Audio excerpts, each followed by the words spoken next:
Here we go, part 3, gonna jump right into it. Gonna have a little mishap. Oh shit!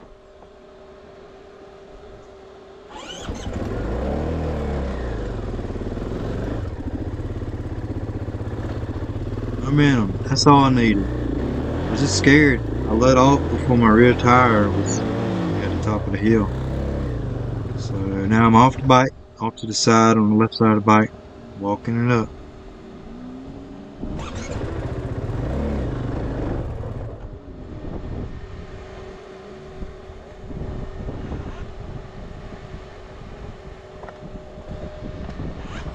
Knowing what you gotta do and what you do, as y'all know, there's just two different things.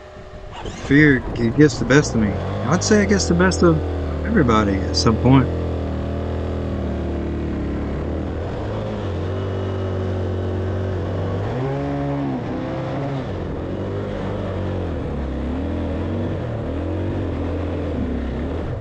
Worst of it's over.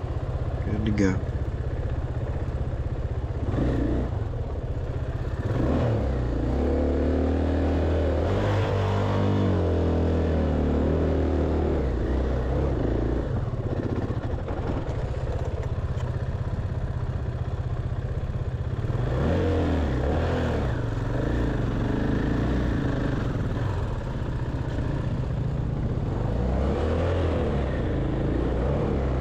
So with that last uphill, yeah, I had my doubts.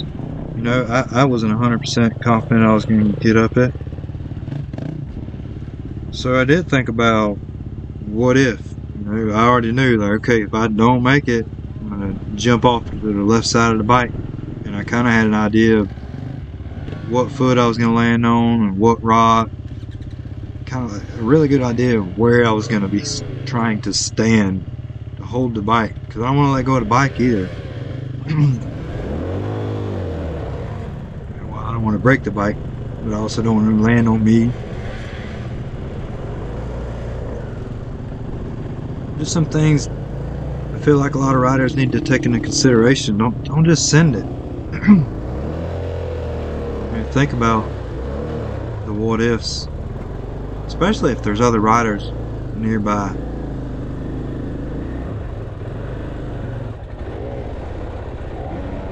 So I'd watched the other guys, the other riders, and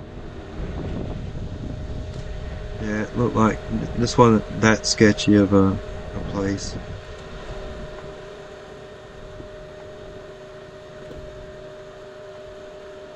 What I refer to as not being sketchy is there's no exposure on the left or the right side of you.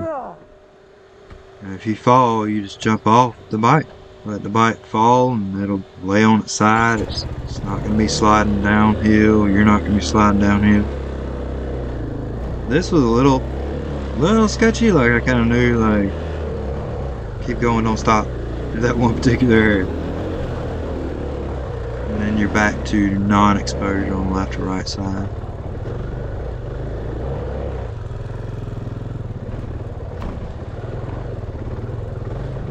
Smooth sailing ahead, just first gear, try not to use the clutch. Possibly even putting a water nozzle in my mouth. Drinking as much as I can at this point.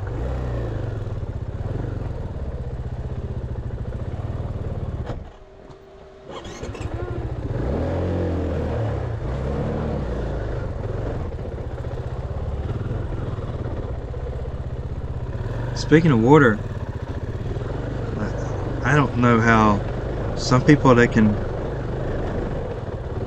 like right here, I could totally drink water. I mean, I could be riding with one hand if need be, first gear, not using the clutch that much.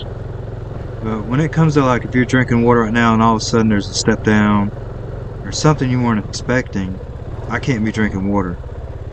I really kind of want to spit the thing out of my mouth to where it's not distracting me at all, so I can think about what I'm doing. But point being, it's something that you can practice. You don't think about it, but when you're on these group rides, practice drinking water while you're riding.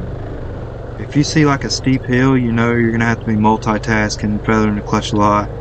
possibly even catching a gear or whatever, put that nozzle in your mouth beforehand. See if you can make that hill climb with that nozzle in your mouth. You know, it sounds silly, but all the little things, they matter, especially when it comes to these races. You know, group rides, a lot of times you don't drink water until you stop. But, you know, it's a race. Like, you try not to stop. You're trying to keep moving as much as possible. Even if it's 2 miles an hour, you're still moving. So, something to think about. Something to practice. It's a skill. Drinking water while riding.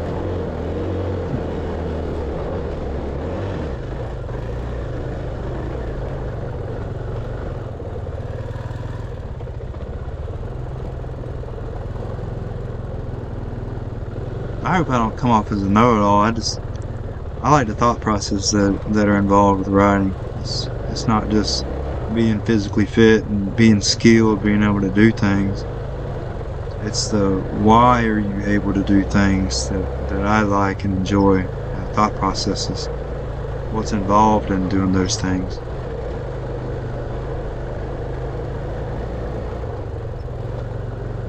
You know, like, why are you physically fit? What do you do to be physically fit?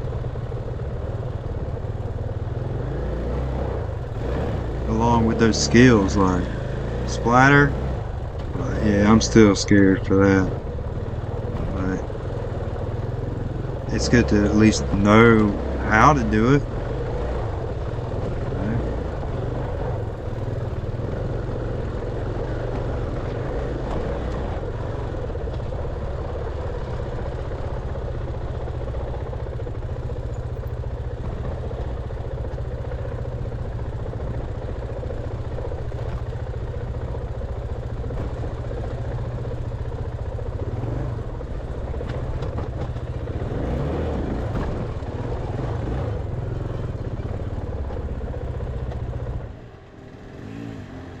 You come across all those stationary rocks. Hey, I can't see this side or that side. I'm asking spectators which is the easiest way down. The right side's the easiest way. I'm about to get off and walk it. So what I was gonna say is some of these step ups, you know, if that step up is less than half the height of your front wheel, you know you can just hit it and roll over it. You know, granted, have your weight to the rear of the seat. But if the height of that step up is slightly more than the height of your front wheel, you know, you might go over the bars, even no matter how far you are, to the back of the seat. Something to think about. You gotta be good at hiking a bike. Trying to entertain the spectators as much as I can, I guess. Give them a laugh.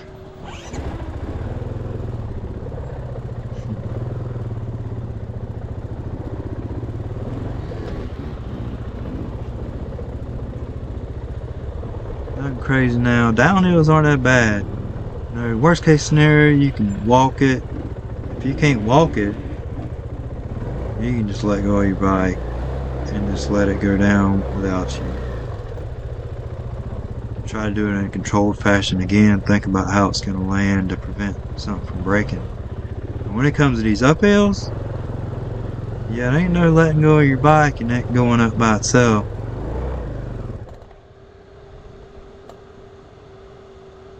Going up is always harder, for sure. I remember that's the first thing that got me in big trouble. I would say it was the very first ride I went on solo in Arizona. Just not knowing any better. I went down this little tiny feature now that I could probably hit in fourth gear and catch air coming up. But point being, I went down this thing and it didn't even occur to me, hey, I might have to turn around if there's something I come across that I can't get up. Well, I'll be able to get back up when I'm going down now. Sure enough, yeah. I had a difficult time getting up. I broke my clutch lever. Yeah, all kinds of stuff. Crazy. Alright, excuse all this talking. I just drank some coffee. video. Going down easy, as y'all know.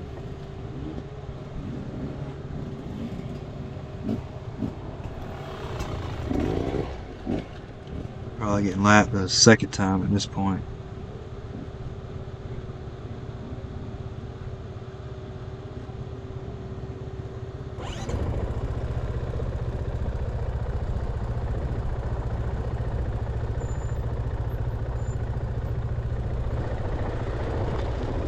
Pretty cool little move. I don't know if y'all saw it. Definitely can't see it on your phone, but y'all, some of y'all, I know y'all seen it before. Some of the pros, experts, they'll hit their front brake and do a little tiny endo and turn their bike that way.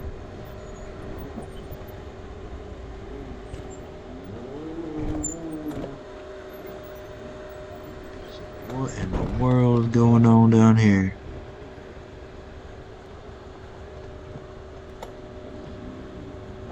There's two riders facing two different directions.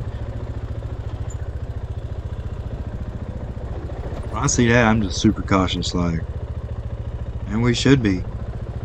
Two riders facing two different directions. What is going on?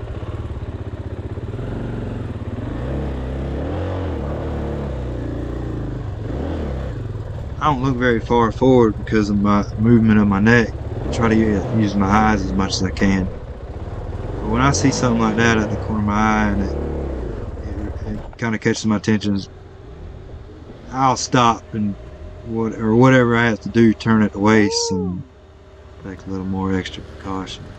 Try to figure out what's going on.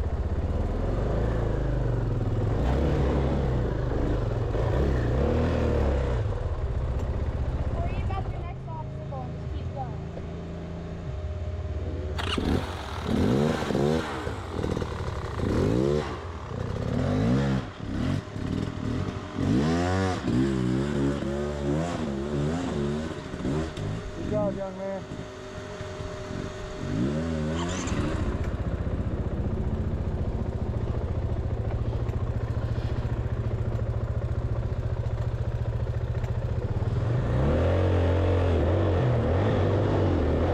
Credit to them, the young ones out there.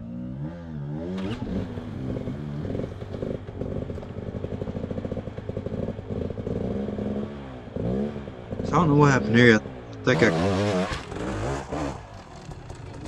I think I was just turning off the GoPro because I couldn't figure out what I was gonna do.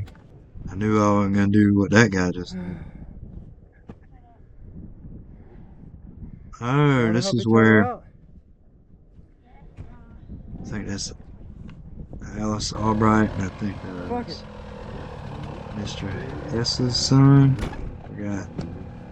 Boy, man, I wasn't gonna help him, but then I figured, yeah, I had to. They weren't. I don't think they were able to help each other, but they tried. So I asked her, "Hey, you help him, he helps you." But he took a more challenging line.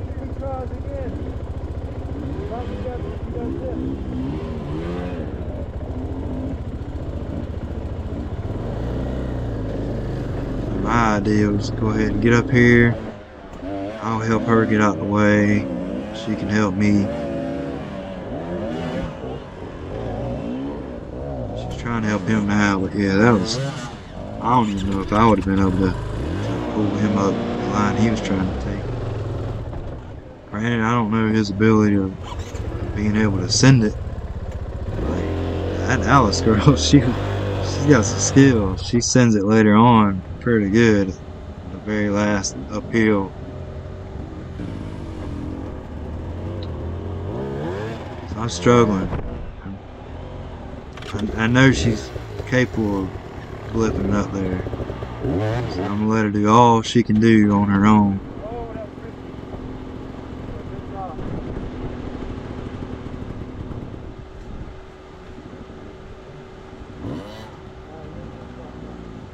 So she's gonna hit the start button here.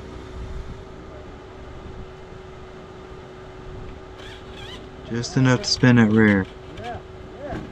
Alright, that was good. I seen the RIC guy, Rich Larson, on YouTube teaching that same technique. But when you're tired, fatigued, I completely forgot about it. She did not. She still has her composure. She knows what can help her out in certain situations, and when she gave me a heads up, hey, I'm about to hit the start button. I knew right then, yeah, she's pretty good. Even there, yeah, I'm just getting the bike out of the way. She's coming back for me now.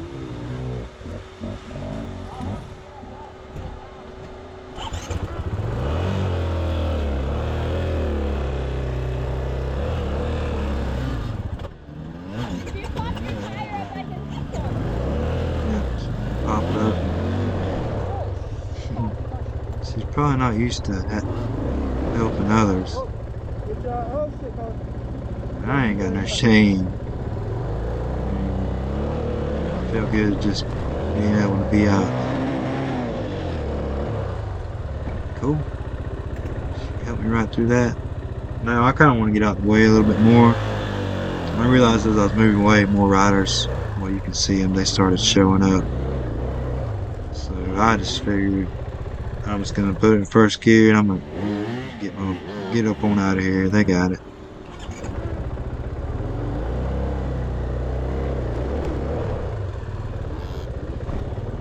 No need to so-called add to the problem by making it all cluttered up.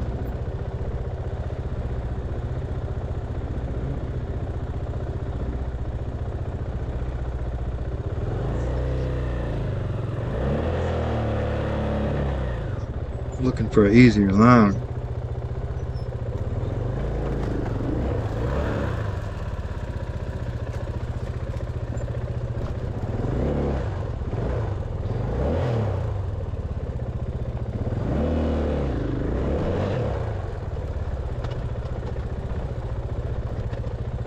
So a lot of people, they get all these accessories for their bikes, and I can tell you, just like road racing, sport bikes, tires. I mean that's the number one thing in my opinion. I mean, other than suspension, kind of getting it strung for your weight, and somebody adjusting the compression and the rebound for the type of riding and the speeds that you'll be carrying. And all them other accessories, well, I don't want to say all of them are useless, because they all, they can help a little bit here and there. It's super slippery. Oh yeah, I tucked the front on that little spot, so I'm telling somebody behind me to look out.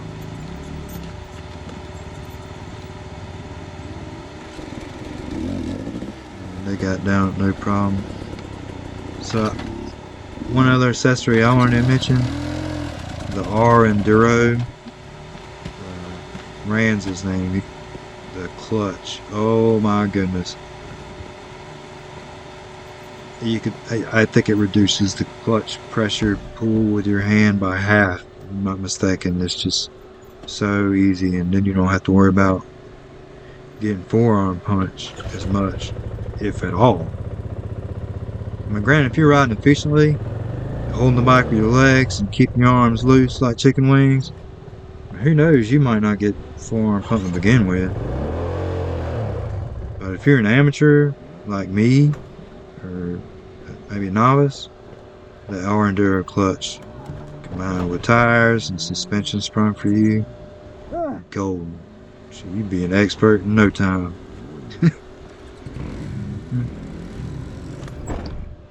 Yep, taking them pro lines. Alright, so it's a tight little squeeze, but downhill. I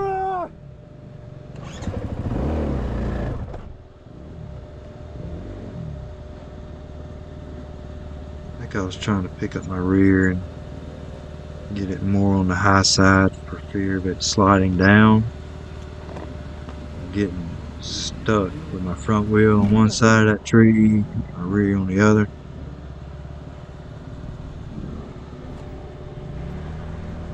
That's a situation you sure don't want to be in.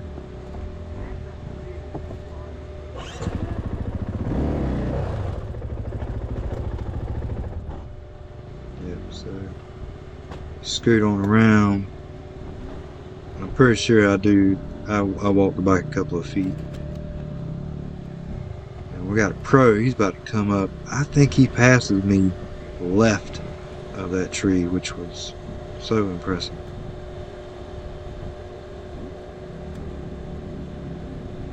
Keep in mind, I didn't know it was coming, so I was in the process of trying to pick my bike and get it upright. So I do scare him a little bit. I thought I was going to hit him.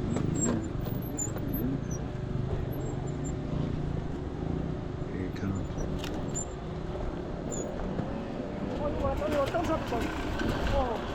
Yes, he thought I was going to drop the bike on him. But so awesome. Talk about some core strength to how he moved that bike left like he did.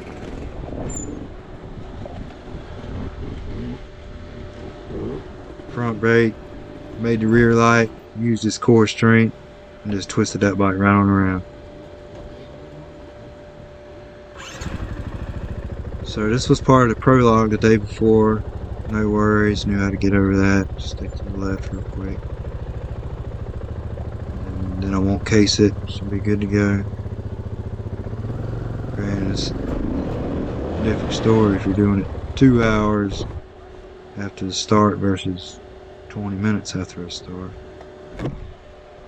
Still over it, no problem. Got to loft the front and get it back on the other side of that big rock. Or not.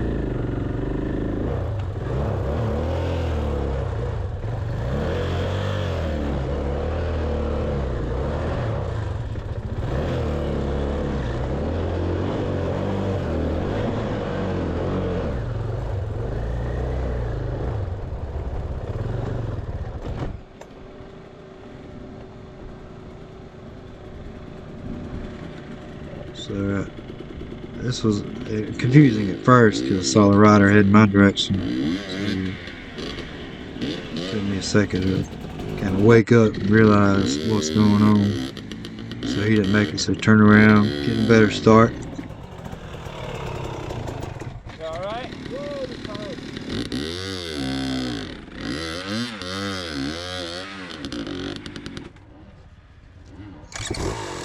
So all that downhill riding we just did, and now we're about to go uphill. And none of it's crazy if you're fresh. Group ride, no hurries, know exactly how to get back to the truck, or have a general idea. Got plenty of water still. But as an amateur, if you're not completely confident it's not smart, just send it. And that's my case. So some of these step ups, I wasn't confident. So I'm trying to find the easiest line. I don't want to do what that guy just did. I ain't that bad once, but yeah, you keep doing it, you might not make it. Might be asking a sweep or a course worker, hey, how'd I get out of here?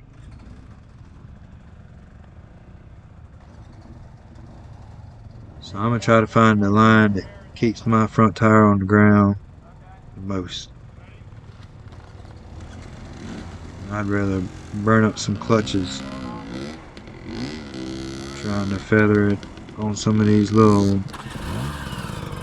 tiny uphills versus dropping it and having to pick the bike up.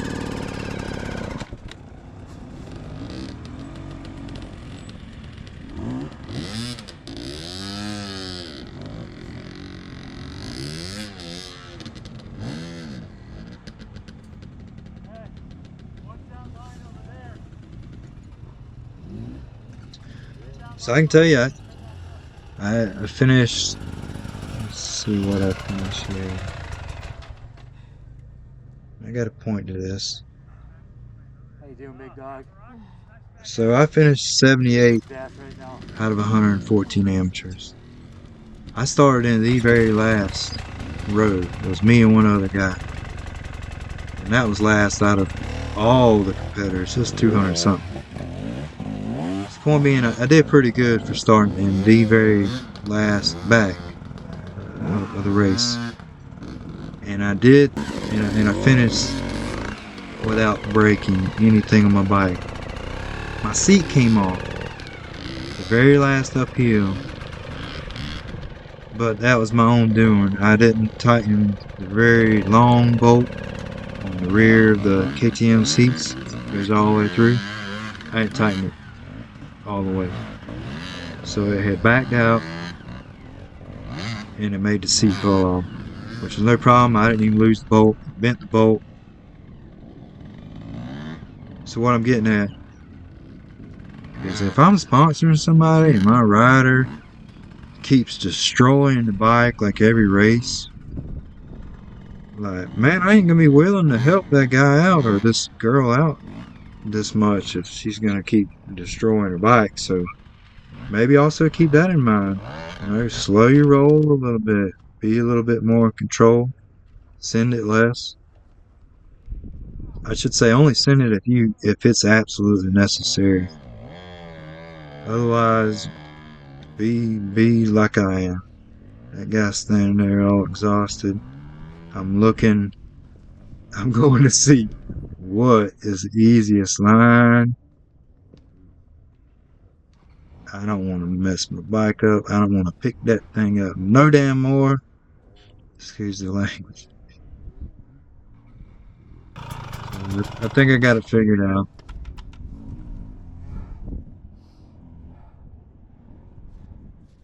A little head nod to that guy. Just let him know I'm okay. And I'm going to share anything I learned by walking over there. A couple of people took a cheater line that way. They went off the course? I don't blame them. But the easy line's over here to the left. If I fail once... So I wasn't sure. I thought of people... Oh, it's Griffin. What the fuck, bro? You gotta pivot. There's a couple real hard ones coming up. He finishes one place overall ahead of me. So I thought people were taking cheater lines literally going off the course. But I was wrong. It was still part of the course, the lines they were taking. But like I said before, I'm trying to be a smart rider. I walked over there, checked out lines, and I'm sharing what I learned as well.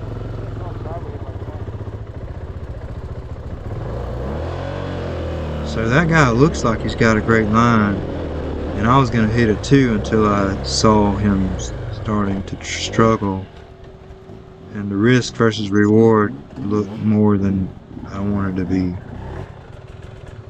I didn't want to take it. It's still good, 4-foot drop once he gets up to a certain point. I don't think he makes it either. So I start looking at the left line. That line, man, it looks so easy, but it was so intimidating. 4-stroke, I can't load that flywheel like the 2-stroke, so I got all that torque. I get in a bad habit of not getting up on top of that tank enough, and it's easy to loop that 4-stroke out with all the torque, especially in a really good grippy section. So at the bottom, you don't have that much grip for what I'm about to do once I get on the far left side.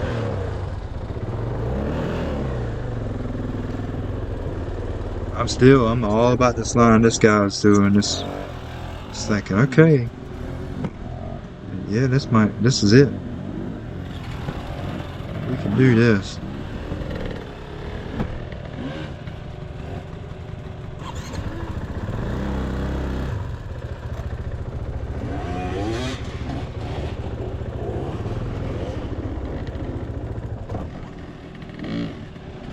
So now, after some second thoughts, I decide I'm gonna do what this guy's doing. So he's rolling back and forth. Alright, he's gonna catch his breath first. So I saw Rich Larson do it a lot, and others, like it made me think of it. I'm going that way. You roll back and forth, and you want to test your traction, especially on a 4-stroke. Do that little quick blip with the clutch to see if you spin. Look down to see if there's any rocks in front of your rear tire, which I I can't really do. I can't look down unless I bend at the waist. But yeah, what he's doing, man, I must have did this 10 times. I think Griffin was behind me. Just like, wait, so patient for me to go. I was terrified. I was doing the same thing.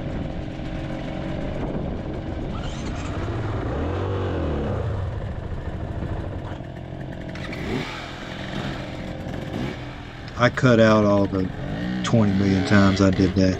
Oh, he did that perfectly. I didn't see it don't like much. I admire for Griffin trying to anybody, like, you can tell it's not something maybe he can relate to.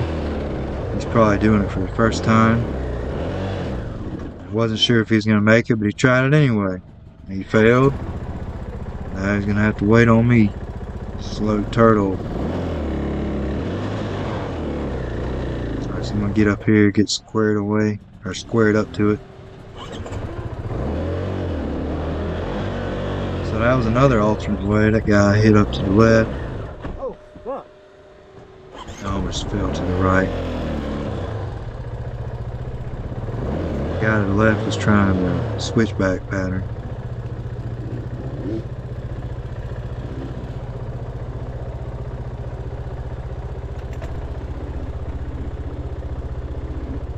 So I do wait for him, the guy on the left, to go. But while he's getting set up and he makes it, this is when I test my traction a couple times.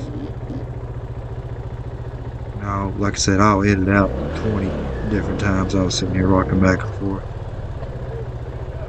Yeah, I will.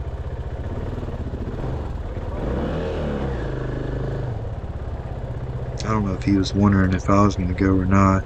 I kind of wish I would have spoke up and told him I'm going to wait on him, which was in a way not smart, because if he lost it and his bike slides down, it wouldn't hurt me, but his bike would have slid right into my bike. It was a good job. So here's something else.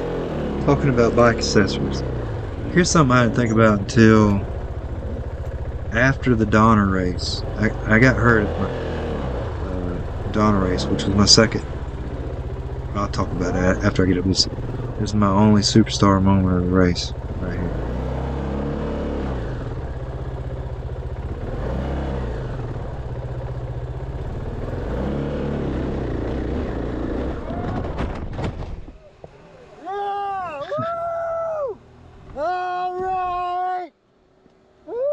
I was just so scared.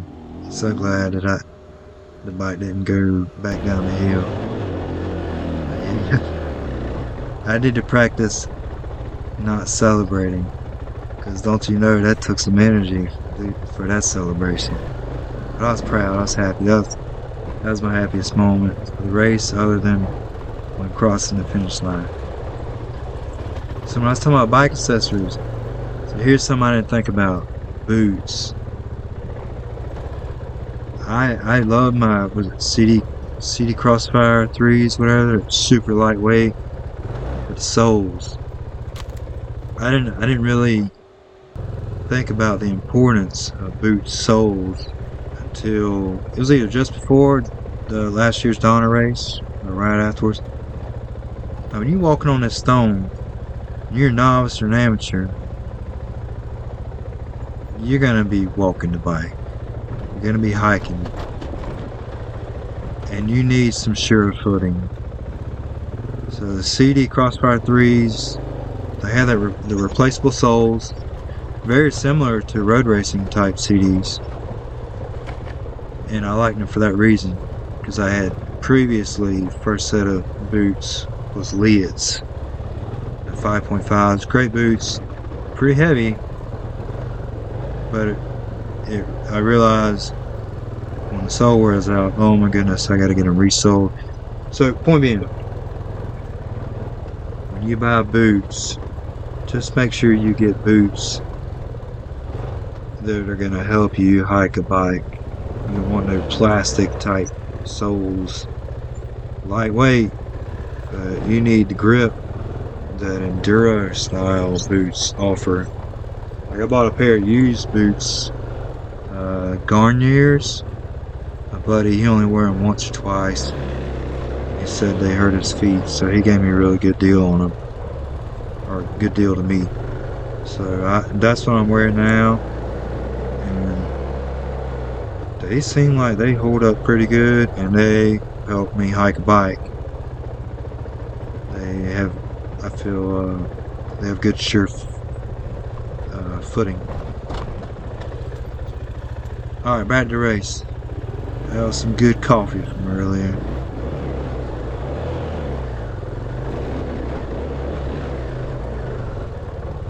I'm crazy. A couple of people lapping me, the experts, on their second lap. Kellen, one of them. Was it Fred? On the TM.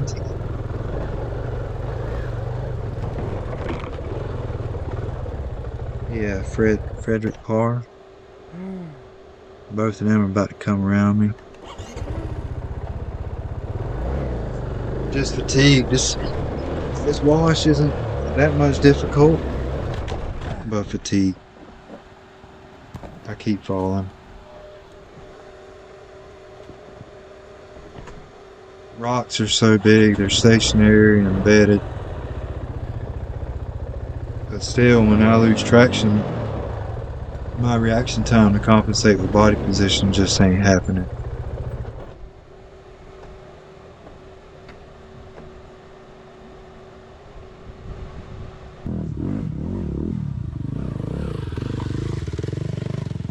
That's old Fred Parr. He did pretty good. He's in the 4-stroke class. There's my buddy Griffin. He finished, like I said, one place in front of me. Kinda cool. We actually got together a week after the race, which was a couple of days ago. And rode with some other hard enduro guys over in the King of Motos area.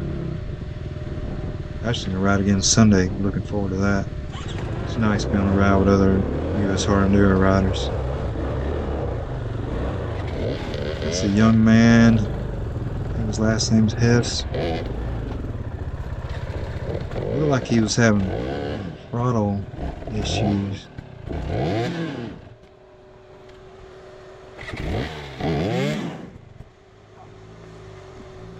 feel that. We all do, buddy. Yeah. So that's me. I already decided about Let me put this rock there. What? I'm gonna put this rock in that hole.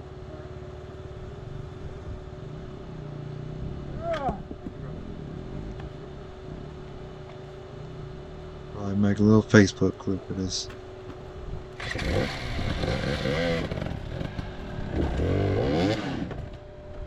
Well done. So I knew that was at the time my best idea of helping him and it helping me and everybody else. Like, yeah, I could have walked over and pushed him up there, but then I might be having to have somebody help me. So the rock seemed like a great idea. Help him get up, and it's going to benefit me to where I don't need any help. Hopefully, a young man that's... That was pretty cool. Hopefully, when a young man gets his bike fixed, he won't need any help. Here we go.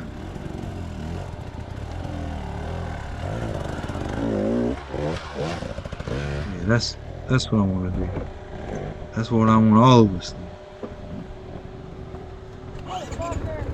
Get up on that thing.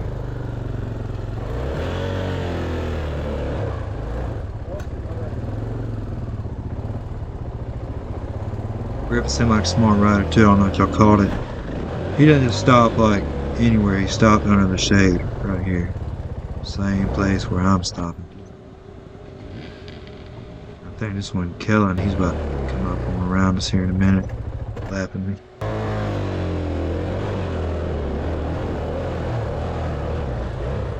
I'm so tired! Ah!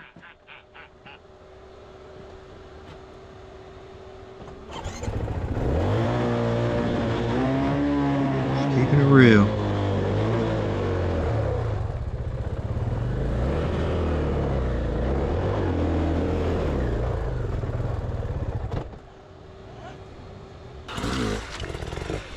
Yep, there's Kellen. Now that's smart right there. That's an expert. He don't fully let go of his bike. Granted, it's draining more of his energy than just letting it completely go. But he's doing a good job. He's making sure he doesn't puncture his radiator or break his rear foot lever, possibly breaking his front brake lever. He tried to maintain control of the bike as long as he could, and that's key. I mean, these things, it ain't a sprint, it's a triathlon. You got to make yourself and your bike last.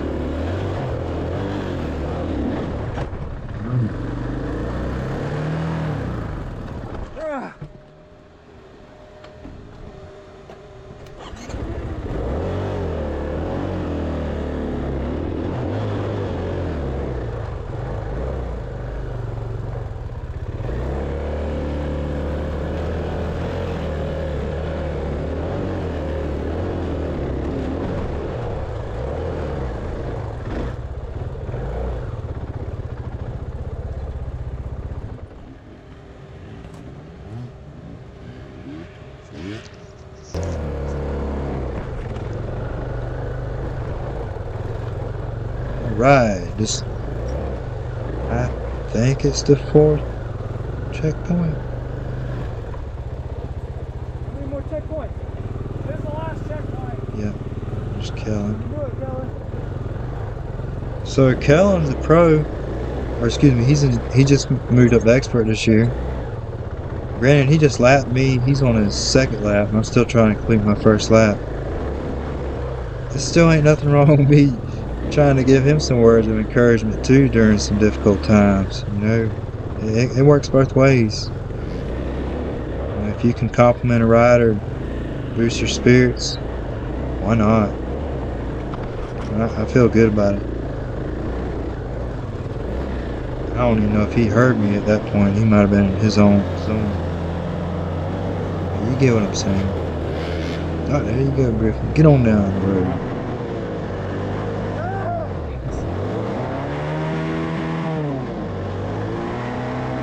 I'm sure I have both feet waddling. I ain't got no weight on the rear.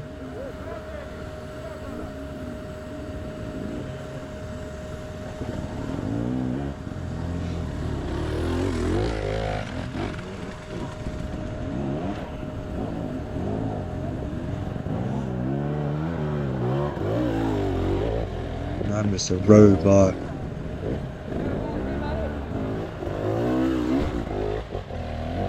Glad they were still able to get by. I think I was purposely leaning the bike over to at least give him a little bit more room, because I just didn't have it in me to get out of the way.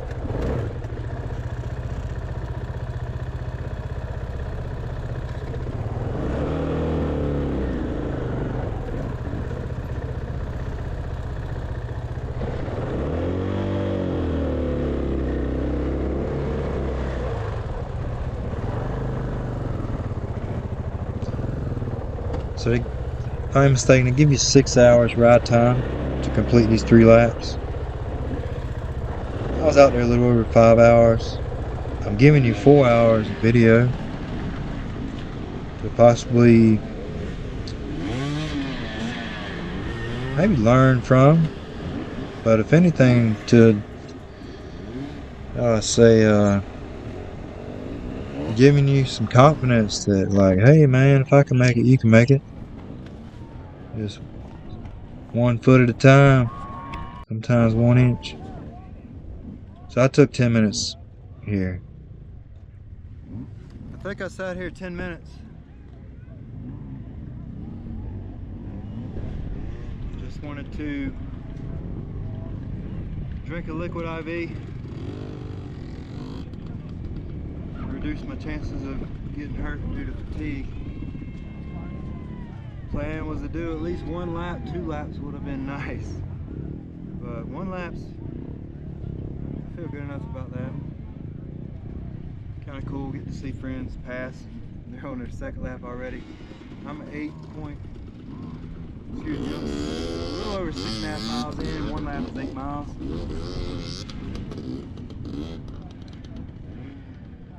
I do feel a little bit more refreshed now, and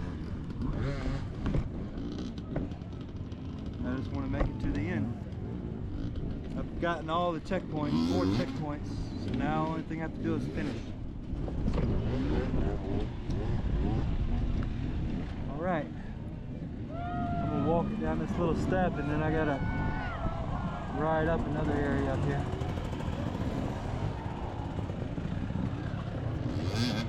Hey! Arizona! Oh, I thought you were somebody else. I'm sorry.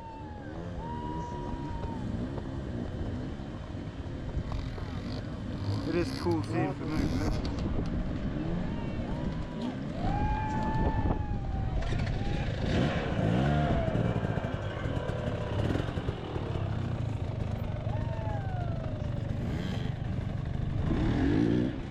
Cheers are nice. They really mean a lot more than I think spectators realize.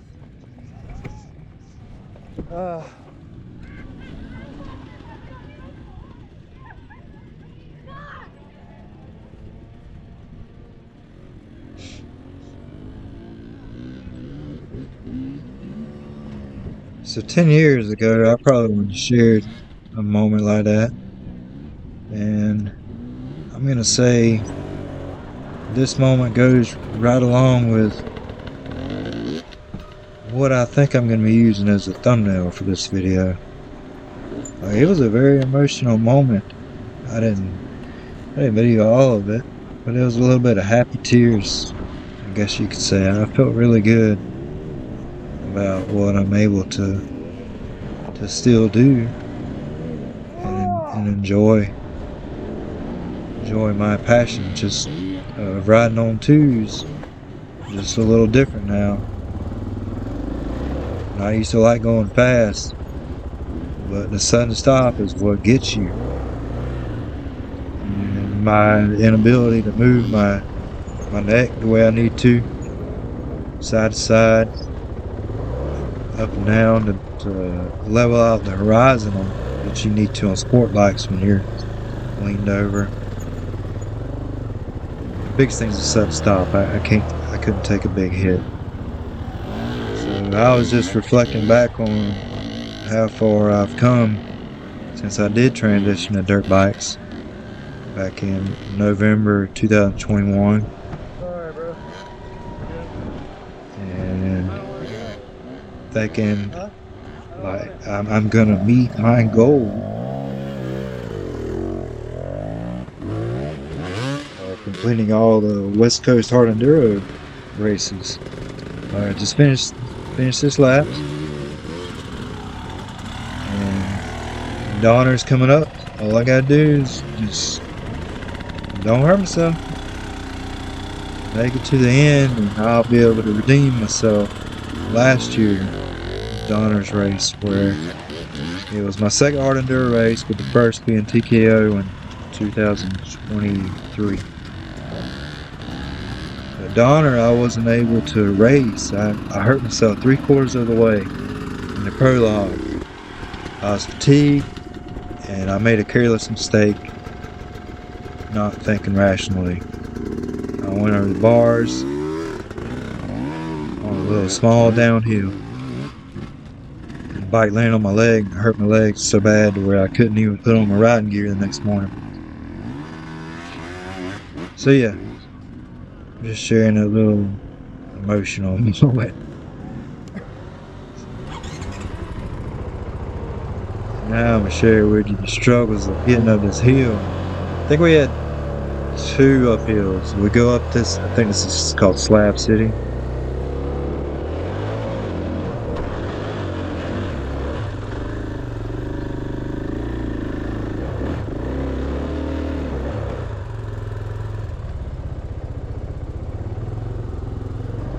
In my thoughts, I thought I was gonna go straight up that, and I just chickened out.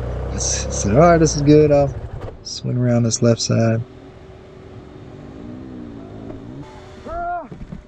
Just squaring up with the hill, lifting up the rear, pulling it over.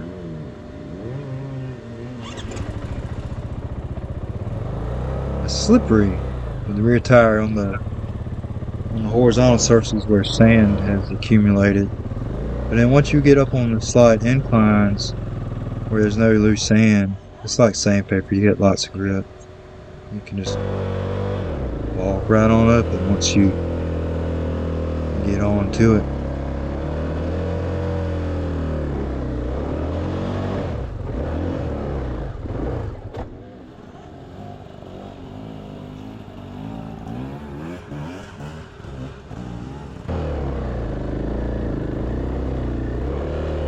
Small step.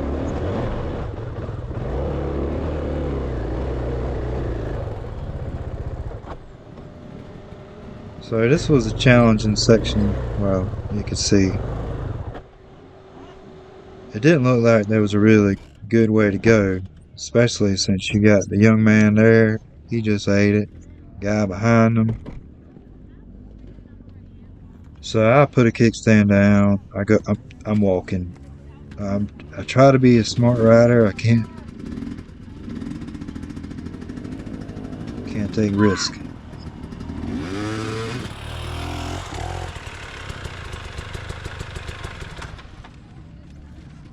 So I'm trying to figure out like how can I make things easier for me? Where am I going to make things easier for me? So I just do like a lot of people learn from riding on this type of terrain initially. You just move some rocks around.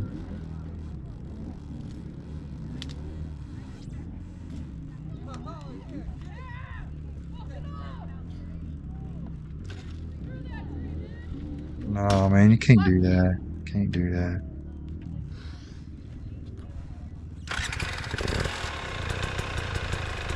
Hey, I'm trying not to judge, but y'all know that's not the smart thing to do. Don't take your bike and just flip it over like that.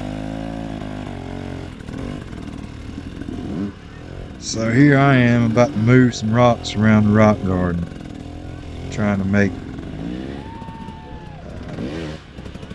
I guess you could call it man-made ramps with rocks. So I spent a lot of time in one little area, moving 2 or 3 big rocks, only to realize I like the line that this rider in that, I think it's dark blue or purple helmet. Oh, yeah, he's just having such a rough day.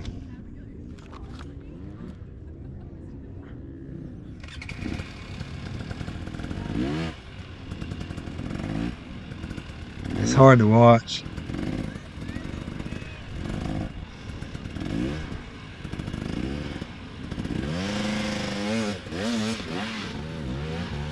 So I didn't even really see that rider do that. I heard the cheers and it kind of made me look over, but I don't think it really caught my attention yet. I was trying to set up for a different place to go up, but at one point I realized I need to try that line,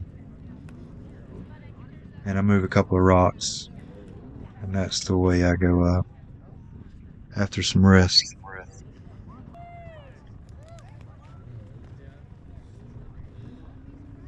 I wanted to help that young man, but I know better. I can't.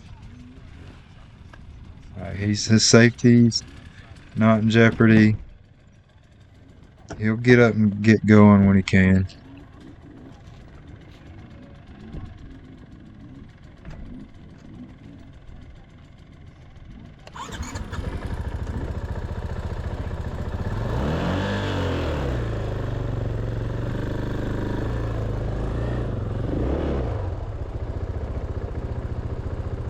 So yeah, I think now is just when I realize I wasted all my time moving rocks and putting it in the wrong place. Granted, I think other people could have used the line that I created with rocks. But I see it now. I'm like, man, that does look easy. I'm gonna put me a rock right there and go right on up. It was still scary because it's the what if that bothers me. If I don't make it, it's a good 3-foot drop. Bikes can go over. I only have to jump.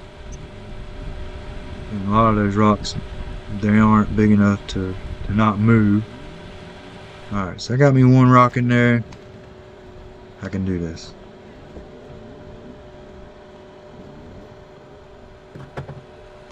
Gotta remember, don't let off the throttle till your rear is all the way up.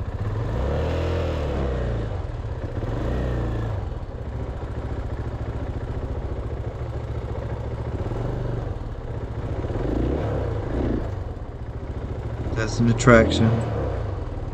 The quick clutch pops. I think this is the one time that I've been at the waist and I looked.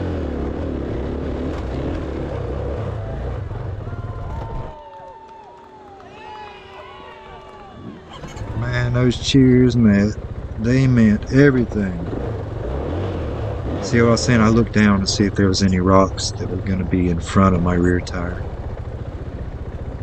And yeah, those cheers are something else. Yeah.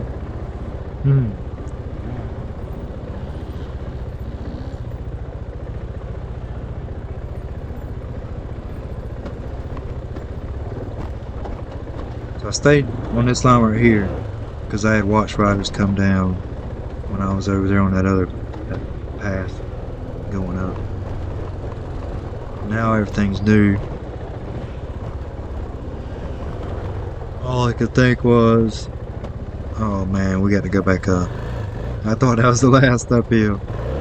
So we're gonna have to go up again, and this is one of the last final uphill challenges.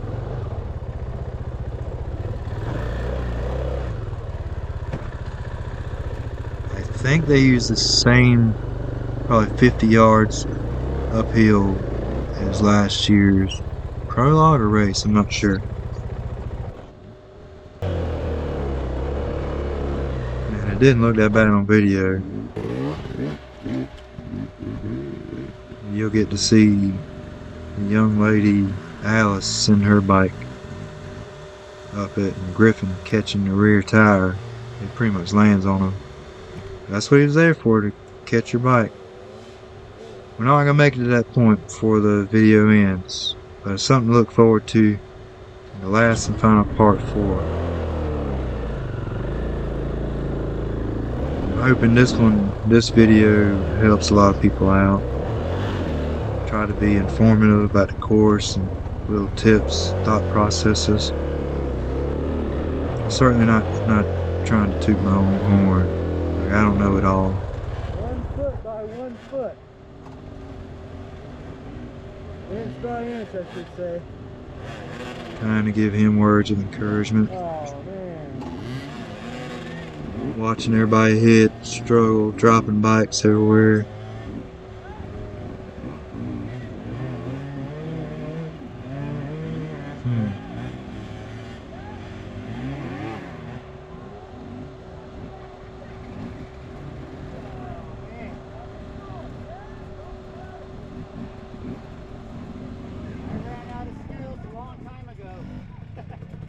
Yeah, I hear you.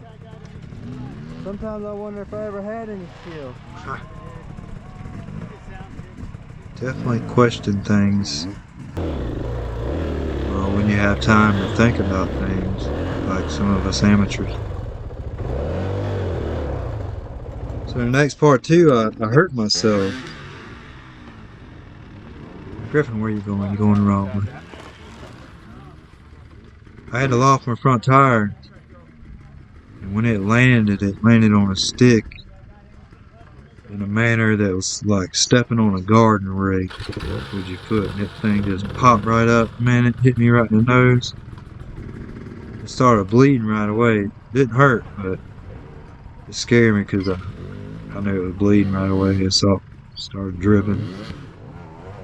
Well, I won't say it didn't hurt, but it didn't give me like blurry vision. My eyes didn't start watering or anything. But yeah, something to look forward to. Part 4, last final video. Stay tuned, check it out. Finished strong, but not without help. Had two really sort of, well, I call them heroes. That's the name of the channel. Wayland Hard Enduro Heroes. I had two heroes help me out. Next and final video of the race. So it looked like Griffin turned around because he's gonna get a run up and shoot on up this section. Let's see. Alright, get it done. Show me how to do it. It's so slippery, you can see. You can have an idea of exactly what you're gonna do, and then 2 seconds into it, when that rear spins, it makes you forget everything. And everything seems impossible. Run your second lap.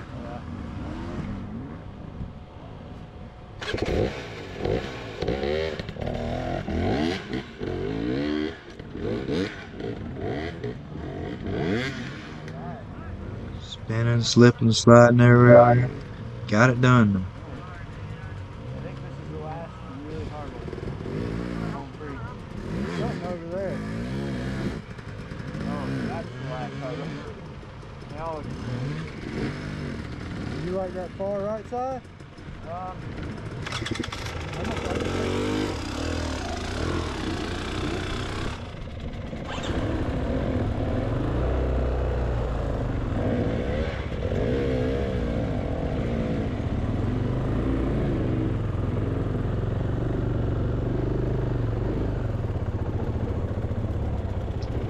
Alright, stay tuned. Thank y'all for watching. Give me a like, comment, subscribe. We got Donner coming up. Part 4 to this race, final video.